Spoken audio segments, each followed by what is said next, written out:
8,000 కోళ్ల మృతి. సంగారెడ్డి మెదక్ జిల్లాలో బర్డ్ ఫ్లూ కలకలం. సంగారెడ్డి జిల్లా బొమ్మారెడ్డిగూడెంలో మృతి చెందిన కోళ్లు 8,000 కోళ్లు చచ్చిపోయినాయట. ఇప్పుడు చాలా ప్రాంతాల్లో కొన్ని ప్లేసెస్లో చనిపోయినా కూడా ఎవరికి తెలవనిస్తలేరు. లోపట్నే దాన్ని క్లోజ్ చేసి పడేస్తున్నారు.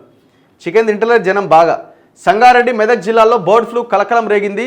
వేల సంఖ్యలో కోళ్లు మృత్యువాత పడడమే ఇందుకు కారణం.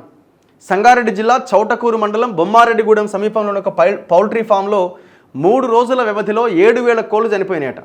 మెదక్ జిల్లా కొల్చారం మండలం నాయిని జలాల్పూర్లోని ఒక కోళ్ల ఫామ్లో శనివారాల్లో కలిపి 1000కి పైగా కోళ్లు వింత వ్యాధితో చనిపోయినాయి. దీంతో బర్డ్ ఫ్లూ వల్లే ఈ కోళ్లు చనిపోయాయనే చర్చ నడుస్తోంది. తన పౌల్ట్రీ ఫామ్లో 3 రోజుల వ్యవధిలో 7,000 కోళ్లు మరణించడంతో బొమ్మారెడ్డిగూడెం గిరిజన తాండాకు చెందిన జదావత్ ప్రవీణ్కు పశువైద్యాధికారులను సంప్రదించిండు. ఆ పౌల్ట్రీ ఫామ్ను ఆదివారం సందర్శించిన వైద్యాధికారి చనిపోయిన కోళ్లు పరిశీలించి కొన్నింటిని పరీక్షల నిమిత్తం హైదరాబాద్కు తరలించారు. అయితే కోళ్ల మృతికి స్పష్టమైన కారణం వెల్లడించలే. ఫిబ్రవరి 23వ తేదీన చౌటకూరు మండలం తాడ్దానిపల్లి శివారులోని ఒక పౌల్ట్రీ ఫామ్లో 900 కోళ్లు వైరస్ బారిన పడి మరణించినాయి. ఇక మెదక్ జిల్లా జలాల్పూర్లో సతీష్ గౌడ్కు చెందిన ఫామ్లో 2 రోజుల వ్యవధిలో 1000 కోళ్లు చచ్చిపోయినాయి. సో ఇది దారుణంగా ఉంది పరిస్థితి. జనాలు కూడా చికెన్ అసలు తినే ప్రయత్నం కూడా చేస్తలేరు. ఫిష్ మార్కెట్కి పోతే అసలు కిటకిటలాడుతున్నది, మామూలుగా లేదు.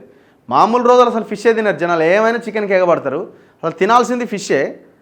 కానీ ఇప్పుడు ఆ చికెను బర్డ్ ఫ్లూ అనేసరికి ఇప్పుడు ఈ ఫిష్ మీద పడుతుంది. ఇక మటన్ అంటే కొంచెం కాస్ట్లీ కాబట్టి అందరూ అక్కడికి వెళ్ళలేరు. ఇప్పుడు అది కూడా 1000 రూపాయలు అయింది దగ్గర.